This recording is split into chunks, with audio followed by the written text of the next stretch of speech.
जी girls, तो देखें ये क्या लिखा हुआ है, the hours hand of a large clock mounted on a clock tower travels through an angle of 45 degree. If the hour hand is 1.5 meter long, how far does the tip of the hour hand travels? देखिए हम एक घड़ी बना, ये clock की बात कर रहे हैं ना, क्लॉक को हम कहते हैं ये clock, let me draw clock here, ठीक है। आप देखो अगर यहां पर आप होगे ना, तो अगर ये आर वाली यहां अगर यहां ये 90 एंगल है, वो कहता है 45 डिग्री एंगल है, तो 45 में ये यहां पर होगी, इसके बिटवीन यहां पर होगी, ठीक है ना, ये यहां पर होगी, तो दिस इज 45 डिग्री एंगल, ठीक है। तो इसको थोड़ा सा आगे कर लेते हैं सो दैट ये थोड़ा सा आगे यहां ले, तो देखें this is sector of the circle, this is sector of the circle, ठीक है। और ये इसका एंगल है, रेडियस कितना है इसका, look here, if hour hand is 1.5 metre long, तो ये 1.5 है, सो दिस इज 1.5 मीटर, और यहां तक ना, यहां तक ये भी 1.5 है, सो ये हमारे पास क्या आ गया, दिस इज सेक्टर, ठीक है। ये हमारे क्लॉक पे बना हुआ है, क्लॉक के अंदर, ठीक है। अब हमने क्या करना है, how far does the tip of the hour clock travel, उसने ये जो इसकी टिप है, ये इसकी टिप है, टिप इसने कितना मूव किया है, तो आई मीन टू से कि ये कितना लेंथ है, इसने कितना डिस्टेंस मूव किया है, तो दिस इज आर्क लेंथ, हमने आर्क लेंथ फाइंड करनी है, it is real life situation. तो हम क्या करेंगे, हम आर्क लेंथ का फॉर्मूला अप्लाई करेंगे, आर्क लेंथ, तो the formula is theta over 360 into 2 pi r. We have to remember this formula. This formula will not be given in the exam. 45 over 360 into 2 into pi, radius is 1.5. So just use, आपने calculations करनी, 1.178 meter, and we have to round this up to 3 significant figure, 1.18 meter. This is our final answer, up to 3 significant figure. आपने final answer जो है ना वो 3 significant figure पे round करके बताना। तो जो नीडल है ना, इसकी जो नीडल है, जो इस आवर वाले की नीडल है, वो डिस्टेंस कवर कितना, उसकी टिप कितना डिस्टेंस कवर करेगी, 1.18 मीटर, इतना डिस्टेंस कवर करेगी। तो ये हमने क्वेश्चन कर लिया, इसको नोट कर लिया। Yes, sir. A piece of wire 32 centimeter long is bent to form a sector of a circle of radius 6 centimeter. Find the angle subtended by the wire at the center of the circle. जी ये जो wire है ना, ये जो wire है, इसकी total length जो है ना, वायर की जो टोटल लेंथ है वो 32 सेंटीमीटर है। तो जो वायर है वो टोटल 32 सेंटीमीटर है। तो चले भाई, मैं ये देखिए, suppose this is a wire, ये हमारे पास वायर है, बिल्कुल स्ट्रेट वायर है, ये 32 सेंटीमीटर लंबी है, इसकी लेंथ 32 सेंटीमीटर है। अब हमने क्या किया, हमने इसको बेंट किया इसको, तो बेंट करके क्या बनाया है, हमने इसका सेक्टर बना दिया, सेक्टर बनाया। तो चले इसको हमने बेंड किया और सेक्टर बनाया, तो इसका सेक्टर बना लेते हैं।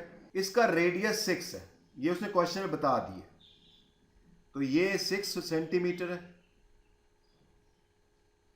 और ये भी 6 सेंटीमीटर है।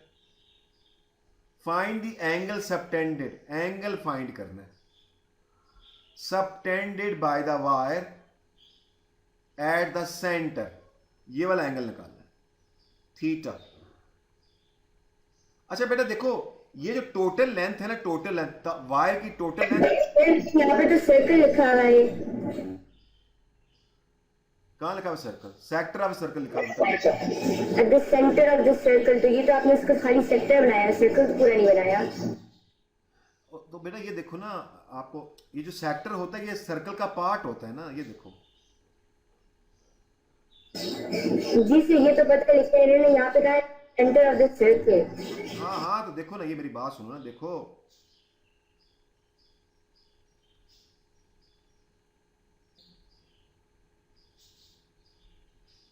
ये इसका एंगल है, ठीक है, ये 6 है, ये भी 6 है।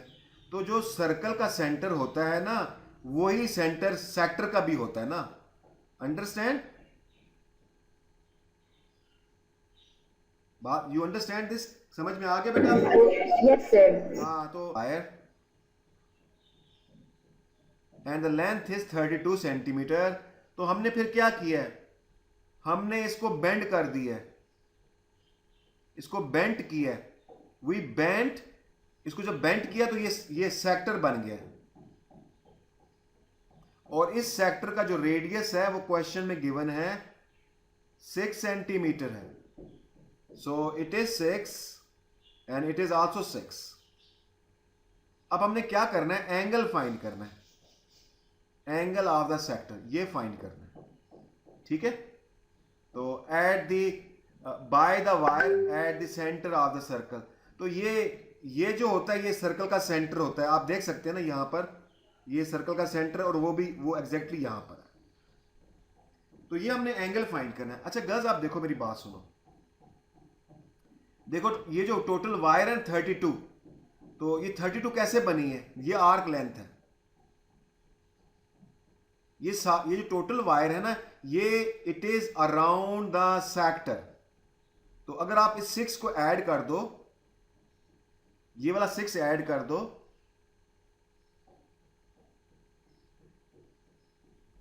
अगर आप ये वाला 6 ऐड करो, इस लेंथ को ऐड कर दो, और फिर इस लेंथ को भी ऐड कर दो, और इसके बाद इस आर्क लेंथ को भी ऐड कर दो, इन तीनों को ऐड करो तो ये 32 बनता है। ये टोटल वायर के, इसकी लेंथ टोटल वायर के इक्वल होगी। तो 6 plus 6 plus arc length will be equal to the total length of the sector will be equal to 32 centimeter. So the perimeter of the sector will be equal to 32 centimeter. You understand? You all understand this? ये समझ में आई बात? यही इसके अंदर important बात है। Exactly. तो ये वायर इसके चारों तरफ ये वायर लगी हुई है, तीनों तरफ वायर लगी हुई है। तो वायर की टोटल लेंथ 32 है, तो इसका पेरीमीटर 32 है। उसमें आर्क लेंथ प्लस रेडियस, दो रेडियस और आर्क लेंथ को ऐड करेंगे, ये टोटल वायर है। तो टोटल वायर तो 32 सेंटीमीटर है, तो 6 plus arc length will be equal to 32 centimetre. इसमें बस in this question this is the only important step, rest is very easy job. तो चलो पहले इसकी आर्क लेंथ निकाल लो ना, चलें निकाल लेते हैं। देखिए यहां से ये कितना हो जाएगा, 12 हो जाएगा, plus arc length is equal to 32। तो arc length, what will be the answer of arc length? 32 minus 12. So it is 20 centimeter. So the arc length is 20 centimeter. ठीक है, अब हमारे पास आर्क लेंथ 20 सेंटीमीटर आ गई है। What is the formula of arc length? Angle over 360 into 2 pi r. ठीक है, 2 pi are. ठीक हो गया यहां से? तो चलो आर्क लेंथ हमने निकाल लिया ना, आर्क लेंथ 20 आ गया, इट इज 20 है। Theta we have to find theta, 360 into 2 pi R, 2 pi R. Radius जो है वो 6 है।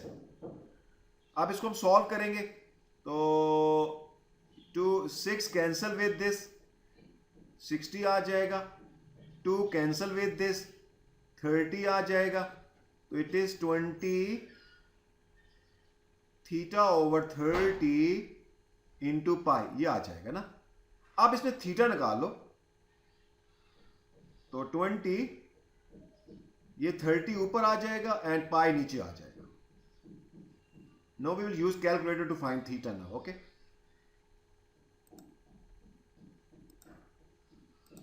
सो 20 into 30, ठीक हो गया, and then pi divided by pi.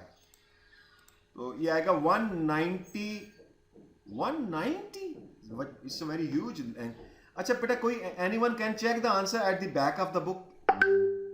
Can anyone check the answer at the back of the book? मेरा angle जो आ रहा है, the angle is theta is कितना आ रहा है? 190.98. तो इसको अगर हम राउंड करें up to 1 decimal place, angle को 1 डेसिमल प्लेस पे करते हैं, तो ये हो जाएगा तकरीबन 191.0 degree. This is the angle, this is the answer. तो please check the answer at the back of the book. जी, क्वेश्चन नंबर 8 देखो बेटा, यहां से आ जाओ भाई.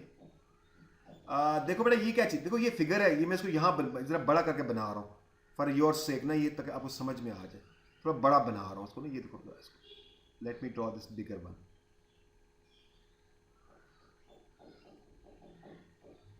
दिस इज सेक्टर, और ये इसकी ना आर्क लेंथ है. इसके अंदर 2 सेक्टर है. ओ सॉरी, देयर आर 2 सेक्टर्स. एक ये वाला है और एक इसके अंदर भी है. ठीक हो गया. अब इन दोनों का जो एंगल है ना, और ये इसका शेडेड रीजन है. This is the shaded region.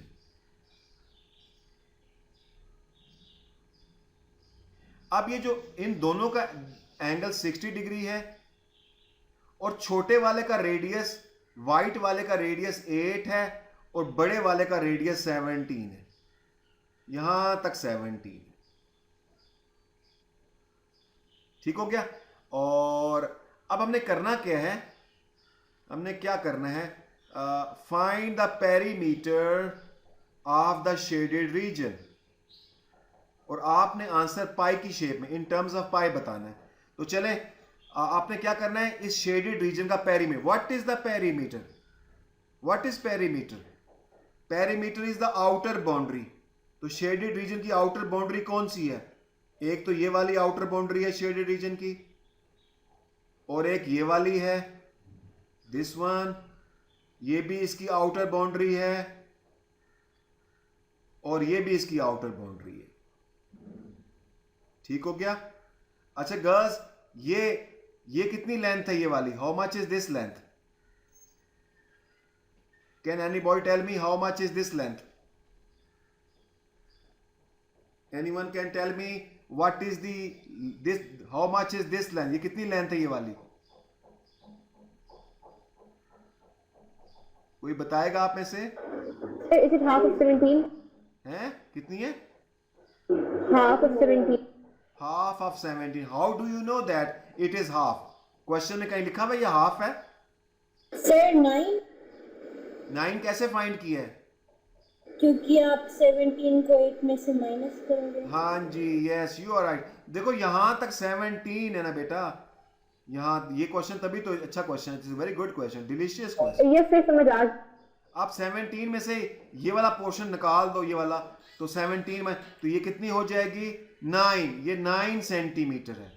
तो फिर ये भी तो 9 होएगी ना, ये भी 9 होएगी, ये भी 9 हो जाएगी. ठीक है.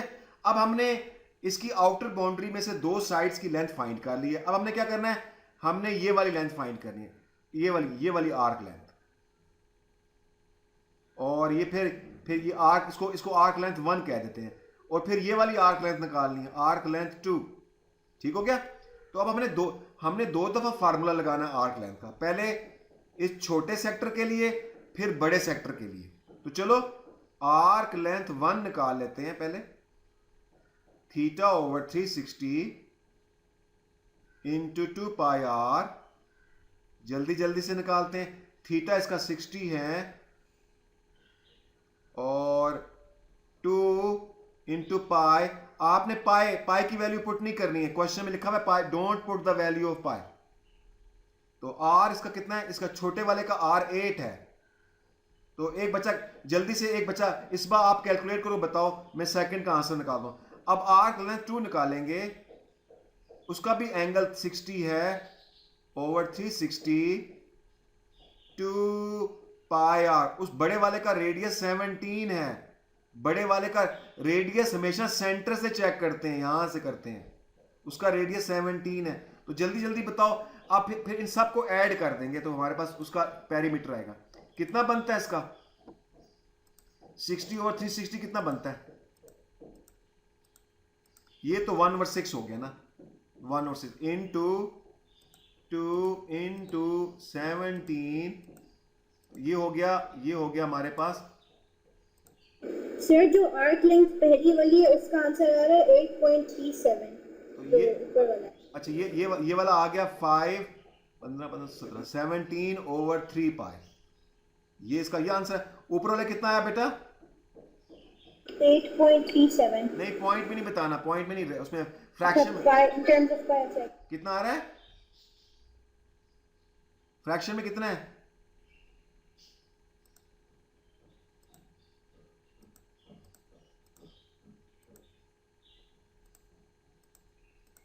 सर 2.667 पाई आ रहा है और पाई in terms of pi किया जाए। अरे 7/3 पाई है ना बेटा, ये 7/3 पाई है। आपने ना 7/3 पाई है, ठीक है। अच्छा, आप देखो इन दोनों को ऐड। अब what is the perimeter? Perimeter कितना होगा? पेरीमीटर में हमने ये 9 प्लस दूसरा 9 ऐड करना है, प्लस आर्क लेंथ 1 ऐड करनी है, प्लस आर्क लेंथ 2 ऐड करनी है। इनको सबको ऐड करना है। तो 9 9 18 हो गया, और वो बन गया 7/3 पाई, और दूसरा बन गया 17/3 पाई। अब इनको ऐड कर दो तो 18, तो 7 प्लस 17 24/3 पाई। ये हमारा आंसर आ गया। उसने भी कहा था कि बस आपने आंसर इस शेप में बताना है, तो हमने बता दिया इसका आंसर। ये आंसर है, इसका आंसर आ गया 18 प्लस 24/3 पाई, ठीक है। और ये इसमें a प्लस b पाई।